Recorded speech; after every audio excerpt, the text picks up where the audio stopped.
dan Bapak, kali ini kita akan menyaksikan bagaimana kegiatan pembelajaran data berlangsung di fase B. Pembelajaran data di fase B merupakan kelanjutan dari fase A. Di fase B ini, peserta didik akan diperkenalkan beragam data dalam bentuk diagram dan tabel. Peserta didik harus mampu menganalisis, kemudian menyimpulkan data yang mereka peroleh. Selain itu, mereka juga harus membuat diagram berdasarkan data yang ada.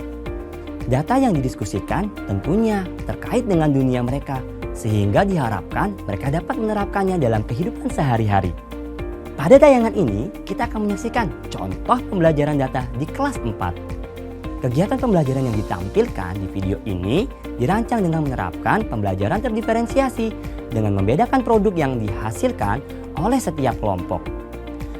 Berdasarkan pengamatan yang dilakukan sebelumnya di beberapa pertemuan, guru memperoleh kesimpulan tentang kemampuan peserta didik dalam merepresentasikan data yang diperolehnya. Saat di kelas 3, peserta didik telah mempelajari data dan menganalisisnya.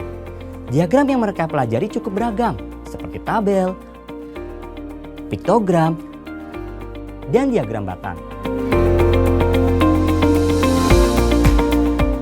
Di kelas 4, pengetahuan peserta didik tentang jenis diagram digunakan kembali. Namun, kali ini mereka harus menggunakan pengetahuannya dalam merepresentasikan data dengan menggunakan beragam diagram. Ibu dan Bapak akan menyaksikan bagaimana guru membagi kelompok dan mendesain tugas untuk kelompok tersebut. Karena kemampuan merepresentasikan beragam, guru memberikan tugas yang berbeda untuk setiap kelompok. Guru memberikan data dalam bentuk tabel dan memberikan tugas berbeda untuk setiap kelompok. Kelompok 1. Kemampuan merepresentasikan peserta didik di kelompok ini pasti membutuhkan gambar, sehingga guru memberikan tugas kepada peserta didik untuk menganalisis data dan merepresentasikan data dalam piktogram. Kelompok 2. Peserta didik di kelompok ini sudah mampu merepresentasikan data dengan menghubungkan jumlah data dan tinggi batang, sehingga mereka akan menganalisis dan merepresentasikan data dalam diagram batang vertikal. Kelompok 3. Peserta didik di kelompok ini sudah memahami peletakan kategori data dan nilai data dengan baik. Mereka akan menganalisis data dan merepresentasikan data dalam diagram batang horizontal.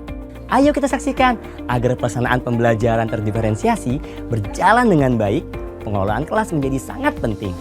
Silakan dibaca datanya. Boleh dibaca dulu. Di kelompok pertama, peserta didik menganalisis data dan merencanakan bentuk piktogram yang akan mereka hasilkan. Apa yang harus ada di piktogram kita? Harus ada jumlah peminjaman buku dan juga nama harinya. Apa yang harus diwakili digambar? Buku dan gambar anak. Betul. Bagaimana kalau kita pakai gambar anak lalu mewakili peminjaman buku? Setuju. Saat berdiskusi, terjadi proses belajar antar satu siswa dengan siswa lainnya. Siswa yang memahami suatu informasi dapat menyampaikan pemahamannya kepada teman-temannya. Proses ini akan mempermudah pemahaman peserta didik karena informasi yang diberikan teman disampaikan dalam bahasa yang mudah dipahami. Di lain pihak, peserta didik yang sudah memiliki pengetahuan dan menjelaskan kepada temannya, pemahamannya akan semakin baik. Apabila ini terjadi terus-menerus, akan tercipta komunitas belajar di dalam kelas. Ibu dan Bapak, berikutnya kita akan menyaksikan kegiatan untuk kelompok 2. Mereka menganalisis data dan merencanakan memasukkannya ke dalam diagram batang vertikal. Jadi di sini ada sekitar 25 orang siswa yang meminjam buku pada hari Kamis. Punyaku hari Senin ada 10 orang yang meminjam buku di perpustakaan.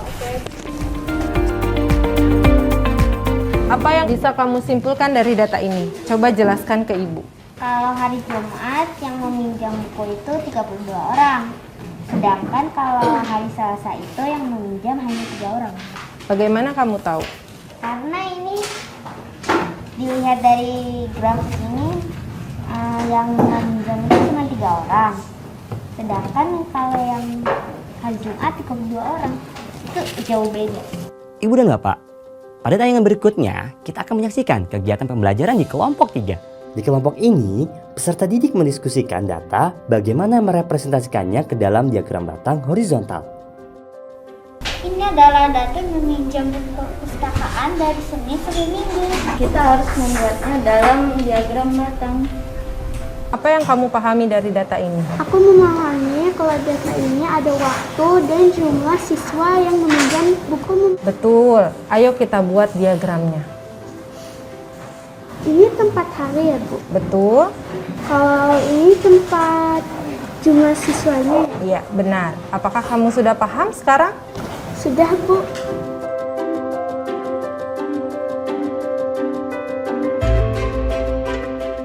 Teman-teman, ini adalah diagram empat kita. Di sini ada judul. Di sini ada keterangan hari. Di sini ada gambar untuk jumlah siswa. Kalau di hari Senin ada 10 siswa yang meminjam buku. Di hari Selasa ada 3 siswa. Di hari Rabu ada 4 siswa. Kalau di hari Kamis ada 25 siswa. Dan di hari Jumat ada 32 siswa yang meminjam buku. Jumlah siswa yang paling sedikit meminjam buku itu di hari Selasa, karena di hari Selasa itu cuma ada 3 siswa yang meminjam buku. Selisih jumlah siswa di hari Jumat dan hari Selasa adalah 29. Mengapa di Sabtu dan Minggu libur? Karena sekolah diliburkan pada hari Sabtu dan Minggu. Di hari Sabtu dan Minggu tidak ada peminjaman buku karena hari libur. Jika kepala sekolah ingin menambahkan bantuan, adalah pada hari Jumat. Karena siswanya sangat banyak, yaitu 32 siswa yang meminjam buku perpustakaan. Ada yang ingin bertanya? Oke, Royan? Hari apa yang peminjamannya paling sedikit? Pada hari Selasa, karena hanya 3 siswa. Oke, ada lagi? Tidak ada? Kalau tidak ada, kita beri tepuk tangan.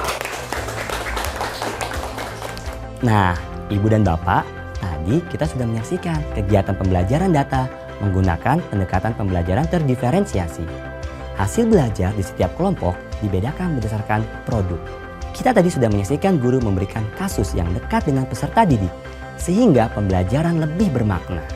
Manajemen kelas yang baik saat diterapkan pembelajaran terdiferensiasi akan menjadikan kegiatan pembelajaran efektif. Saat kegiatan berlangsung, guru memberikan kesempatan kepada peserta didik untuk berpartisipasi aktif, saling bertukar informasi, sehingga terjadi proses belajar satu sama lain. Di dalam kelas, guru harus berkeliling untuk memberikan dukungan individu agar semua peserta didik memiliki kesempatan untuk mendapatkan pengalaman belajarnya dengan baik, sehingga memperoleh pemahaman atas apa yang sedang dipelajarinya. Pertanyaan yang diajukan guru haruslah pertanyaan yang dapat mengembangkan kemampuan penalaran peserta didik. Semakin terbiasa peserta didik mendapatkan jenis pertanyaan ini, semakin baik kemampuan bernalar mereka. Nah, Ibu dan Bapak, menarik bukan menyaksikan tayangan penuh inspiratif? Semoga tayangan kali ini akan menambah wawasan untuk kita semua. Selamat berinovasi!